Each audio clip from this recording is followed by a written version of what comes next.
So there I was just thinking, kinda like I do.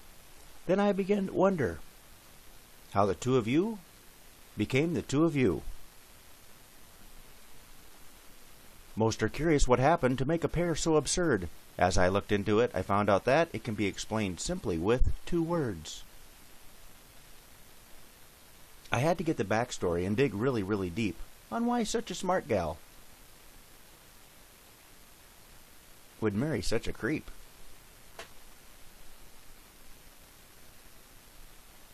There is much value in this study and my mountain of research. It can be used to inform and educate, or simply to besmirch.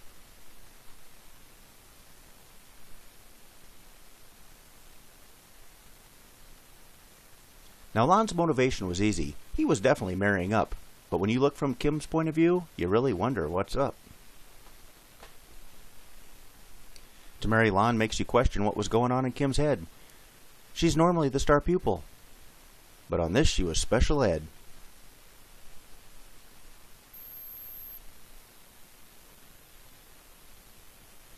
Sniffing fumes, a concussion, eating too much lead paint.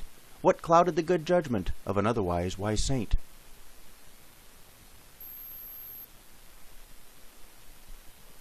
It's hard to understand how one can be so dumb. Temporary insanity, perhaps Stockholm Syndrome?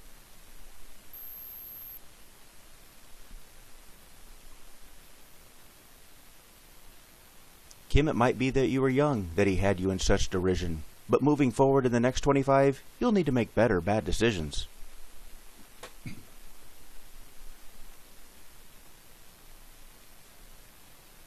Sure, Lon was ornery, edgy, and more than slightly weird.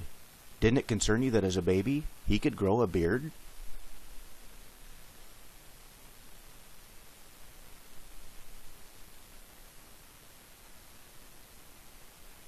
Kim, it should have hit you when you both went to high school. They say that opposites attract. And you were very cool.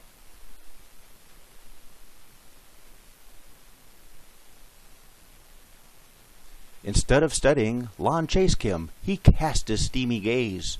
This relationship just officially advanced into the stalking phase.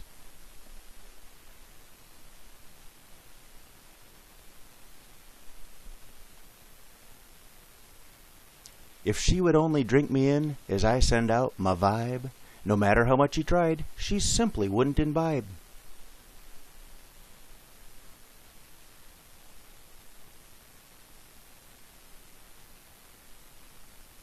Armpit farts? Wedgies? Here's my finger, wanna pull it? Such are the ways of a man with a mullet.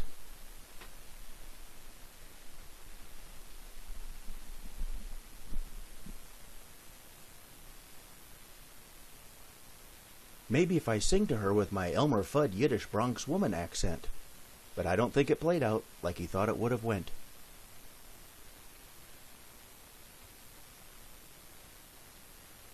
He sang, "If loving you is wrong, I don't want to be white." He sang to her all day and well into the night. Lon insisted that they would have started dating so much sooner if she would have realized that he was such a talented ballad crooner. Who would have ever guessed it? None of us ever knew that our old buddy Lon was really Pepe Le Pew.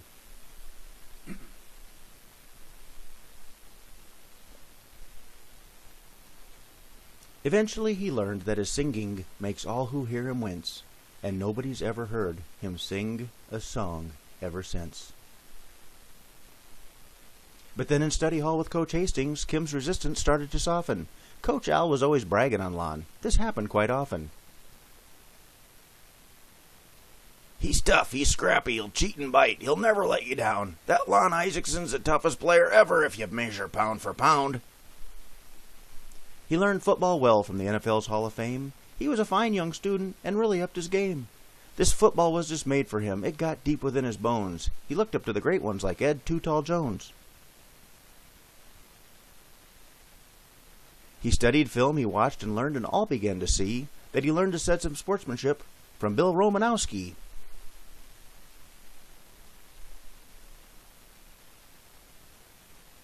He could dance like Billy White Shoes Johnson. Lynn Swan taught him to wear tights. He learned the clothesline from Ted Hendricks. Lyle Alzado, effective bites.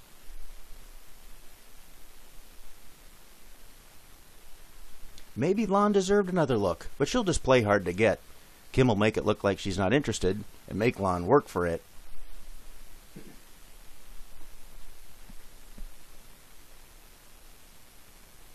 Upon further review of her resistance, she didn't even make it a real thriller. It turns out that OJ worked harder to find the real killer.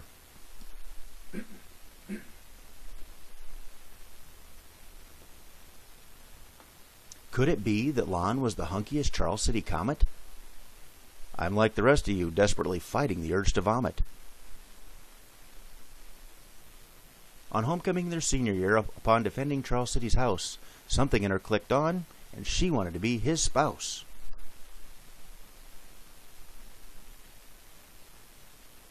Lon sacked a guy, then freaked out and did some bobs and weaves. Kim fell in love, while the crowd just got the skeeves.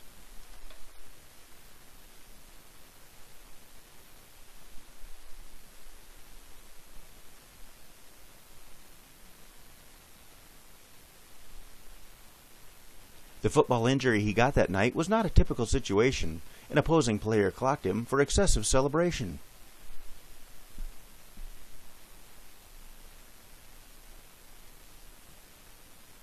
Kim, a future nurse, diagnosed that, "You've got a circumorbital hematoma." Lon argued, "It's just a black eye," as he drifted off into a coma. As he faded off, he heard Kim say, "Give him 20 mils of love potion stat." And once that's administered, there is no fighting that.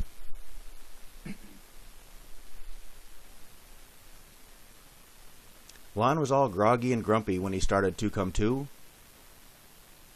But then again, he's always like that, since 2 years before he was 2.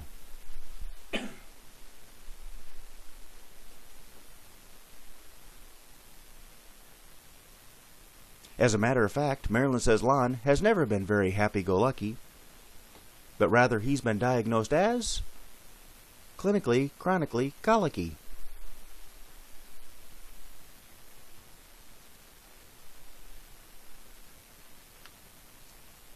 Lon was the kind of kid only a mother could like, so thank God Almighty he was born to Mama Ike.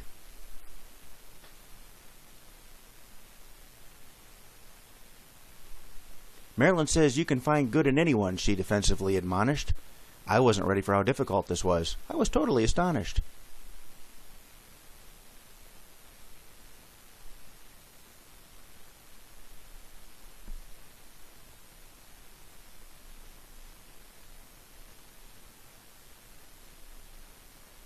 Sometimes my fertile mind amazes me. I didn't come up with one thing, but two.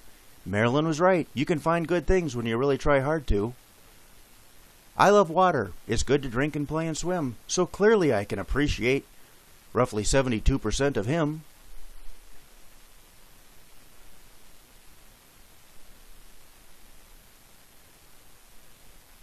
I don't want to be dogmatic, but I really must insist that Lon's very best feature is he's not an arsonist.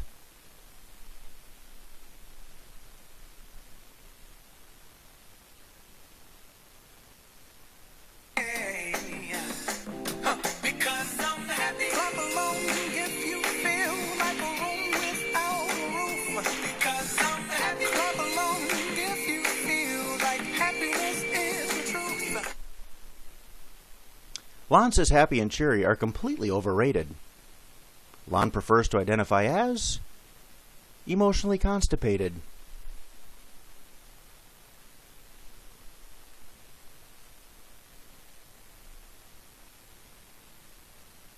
There's no spinning it or changing it. That is just his story. Too bad for the rest of us, there's no such thing as an emotional suppository.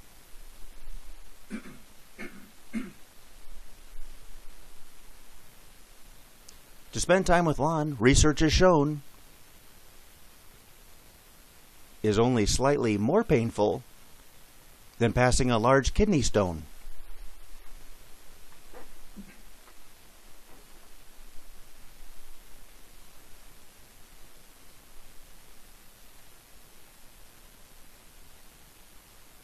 Well, the love potion had done its job. They were both feeling amorous.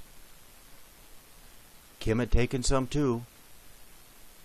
The side effects proved disastrous.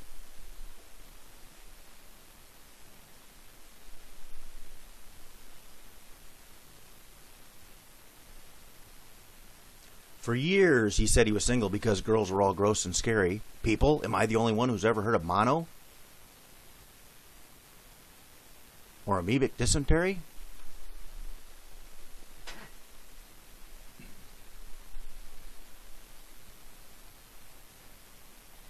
Now his own words rang hollow from what he'd always clearly stated. Lon knew he was a hypocrite and said, "Hey, I've been vaccinated."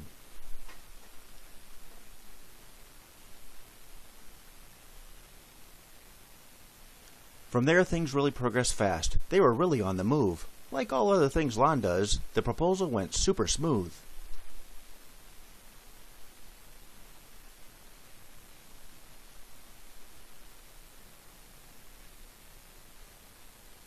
Kim and Lon have done real well since school came to an end. They have 3 great kids, however, they could have picked better friends.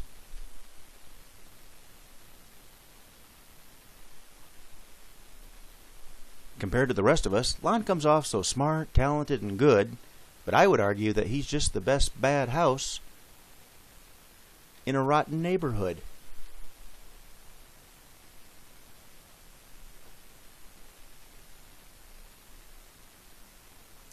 Lon really appreciates people in many sorts of ways. He especially likes to observe them at potlucks and buffets.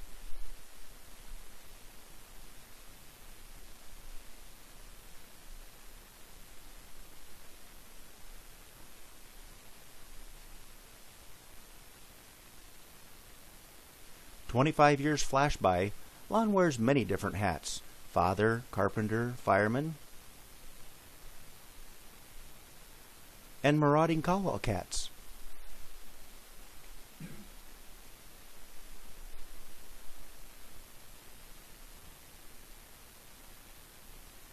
Besides nursing, Kim likes to do other things too. She's recently taking up falling out of canoes.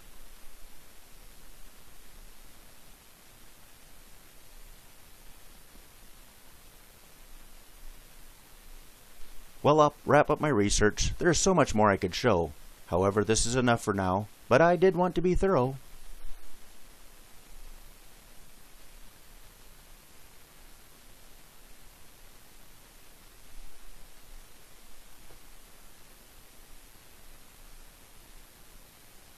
Before I show the 2 words, I hope this was a very special day. I hope that you feel special in an awkward sort of way.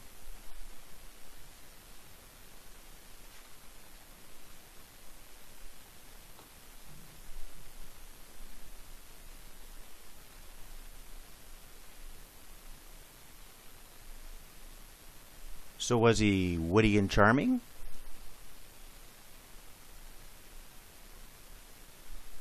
Clever and suave?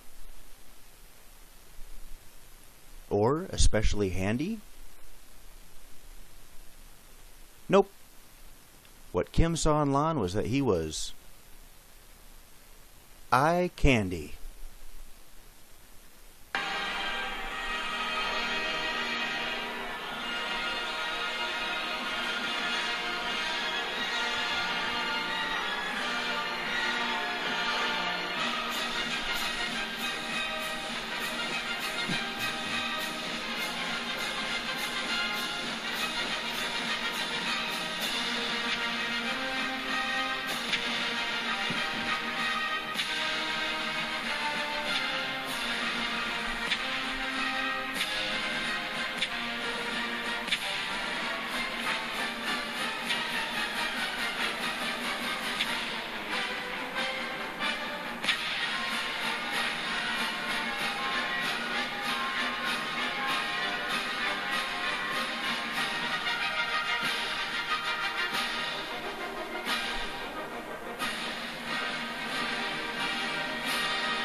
Well, I hope it was worth it to see all the heaving and throw-ups. If you understood the jokes, there's now no need for sit-ups.